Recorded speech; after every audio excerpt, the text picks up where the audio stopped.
across the empty grave.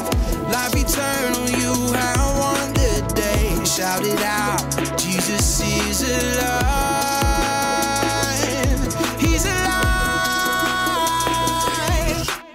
Oh, happy day, happy day. You wash my sin away. Oh, happy day, happy day. I'll never be the same. Forever I'm changed. I'll never be the same. When I stand in that place, realize meeting face to face, I am yours, Jesus, you are mine. In this joy, perfect peace, earthly pain finally will cease. Celebrate, Jesus is alive. He's alive.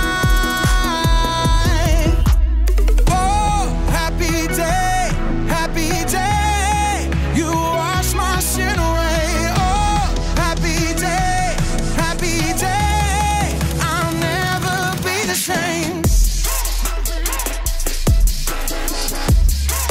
Forever I'm changed. I'll never be the same. Oh, what a glorious day, what a glorious way. You have saved me, and oh, what a glorious day, what a glorious name. Oh, happy day, happy day. You wash my sin away. Oh, happy day, happy day. I'll never be the same. Forever I'm changed. I'll never be the same.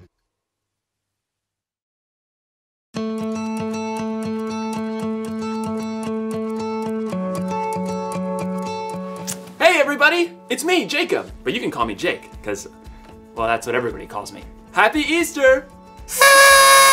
Wait a second, am I upside down or are you? I know what's happening. Somebody's playing an April Fool's Month joke on old Jakey. Well, you got me! All right. There we go. So today, I'm gonna talk about humility. Humility is putting others first by giving up what you think you deserve. Easter is the perfect time to talk about humility because it's the day that Jesus totally gave up what he deserved when he... Oh! Ow! Okay. All right, neck. It's you and me now. Oh! All right, that's fine. You wanna play? Let's play.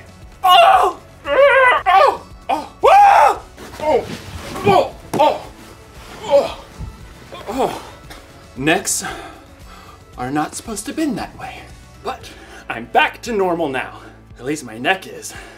But the picture's still just a little, I mean, if it could just, we're not doing that again. You know something?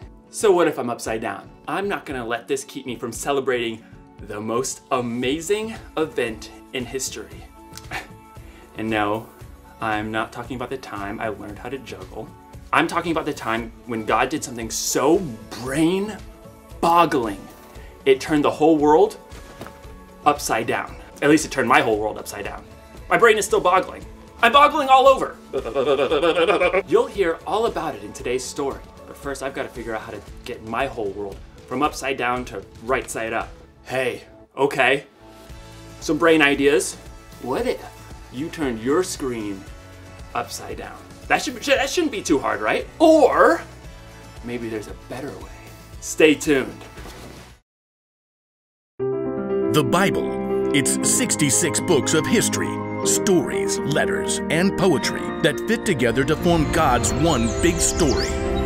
The epic adventure of how He created us and loves us so much that He made a way to rescue us. As we travel through the Bible, from Genesis to Revelation, we discover people who met God and found their lives changed forever. And now for an amazing story, inspired by the book of John, chapters 18 through 20. For months, the Jewish religious leaders had been making plans to silence Jesus. The things he said and did challenged the way they had always lived. He was upsetting the world as they knew it. It is better if one man dies for the people than if the whole nation is destroyed. Then, one of Jesus' closest friends, Judas, betrayed to the religious leaders where Jesus would be praying after the Passover meal. The leaders sent soldiers to arrest Jesus, and he allowed the mob to take him. Do you think I can't ask my Father for help? He would send an army of angels. But then how would the scriptures come true? They say it must happen in this way. As Jesus was tied up and led away, Jesus' closest friends scattered, though Peter and John followed at a distance. What was it like for them? Try to imagine for a minute that you're Peter. Only hours before, Jesus told you, Before the rooster crows, you will say 3 times that you don't know me. And you, Peter, protested that you would die before deserting. But now Jesus has been arrested, and if you get too close, they might take you too. So you trail along like a stray dog as soldiers haul Jesus inside the home of the high priest. What's happening in there? The servant at the door frowns as she peers at you. You aren't one of Jesus' disciples, are you? I am not. You're ashamed to lie, but what good will you be to Jesus if you get arrested too? You huddle close to the fire in the courtyard as voices float through a high-up window. What's this foolishness you've been teaching? I didn't say anything in secret. Ask the people who heard me.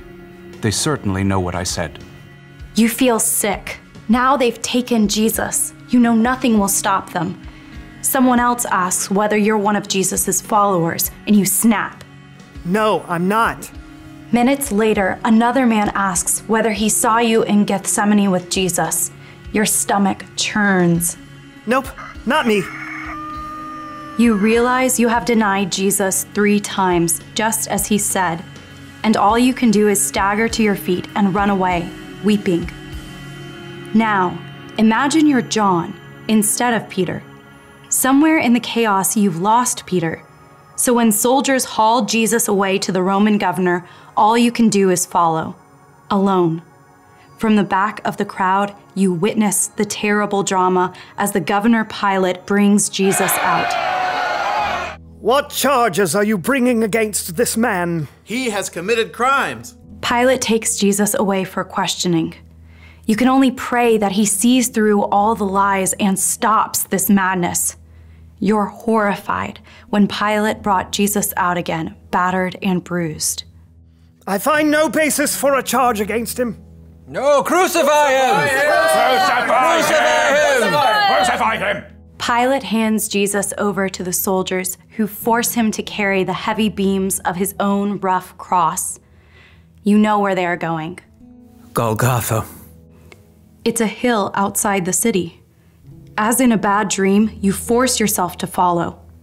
Along the dusty road, you find Jesus' mother, Mary, her sister, and Mary Magdalene. None of you can speak. You arrive at Golgotha in time to see soldiers nail Jesus to the wooden bars with heavy spikes and raise the cross up high. You strain your eyes to read the sign placed above Jesus' head. King of the Jews. You nearly choke on dust and grit.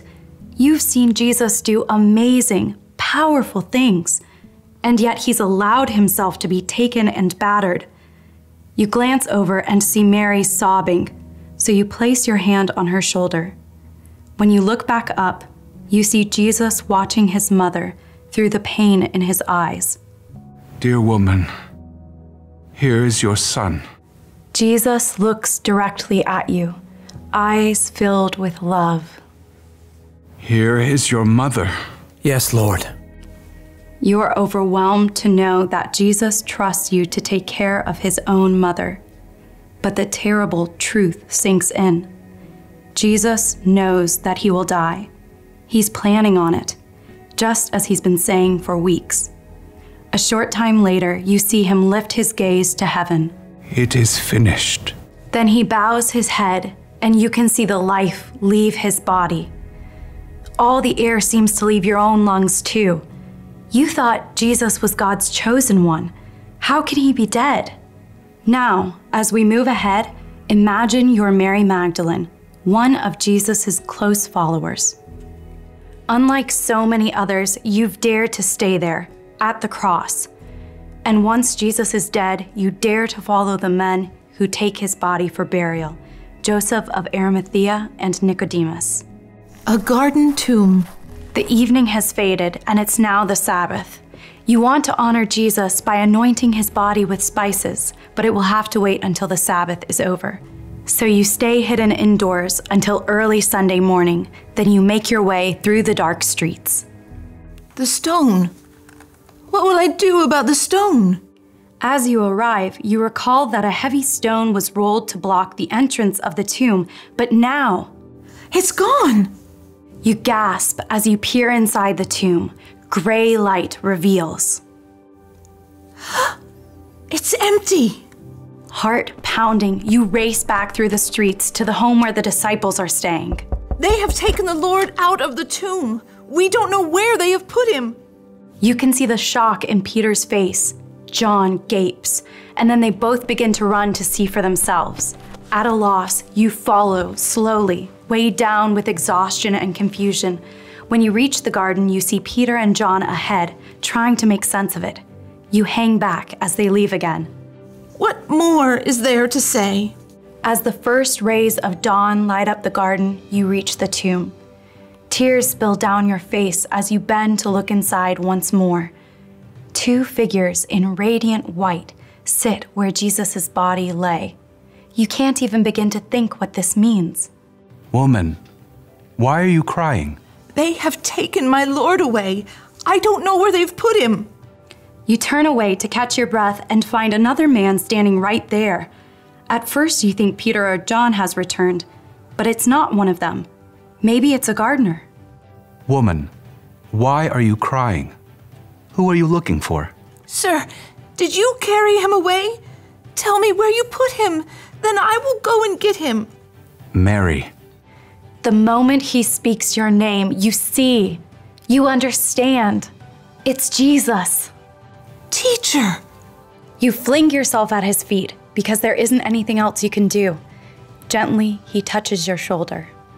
Do not hold on to me. I have not yet ascended to the Father.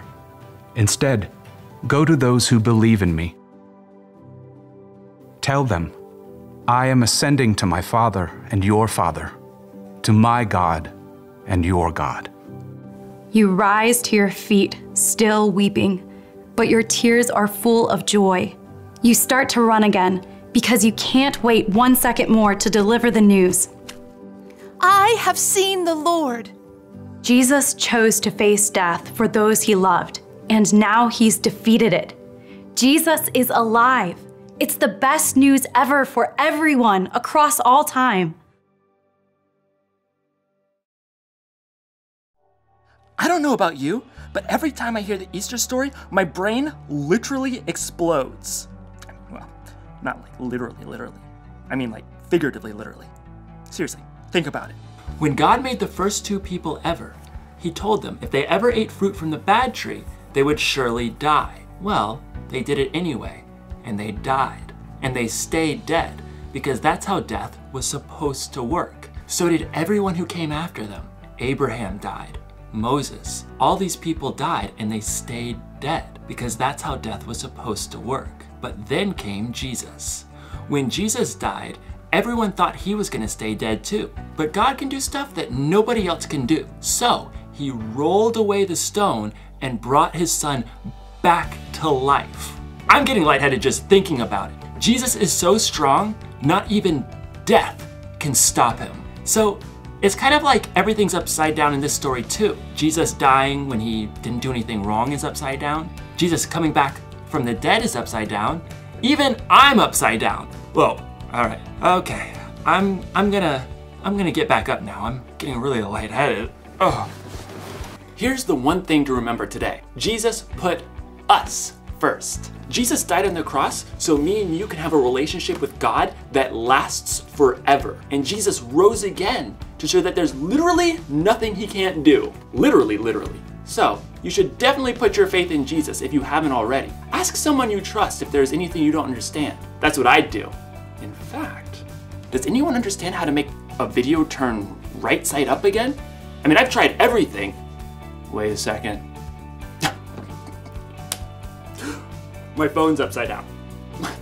My phone was upside down the whole time. Ugh, classic Jakey.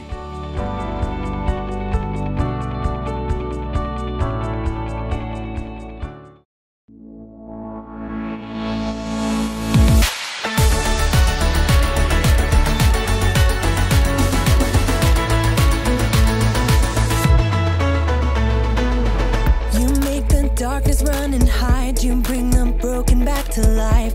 Only you can, only you can. You set me free from every chain, you fill my heart with songs of praise. Only you can, only you can. Jesus, you're the only reason that I'm even breathing. I am wide awake. My heart beats only for your glory. My hands reach up for you to hold me.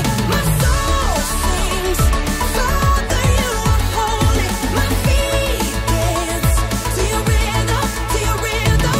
Every beat is calling out your name.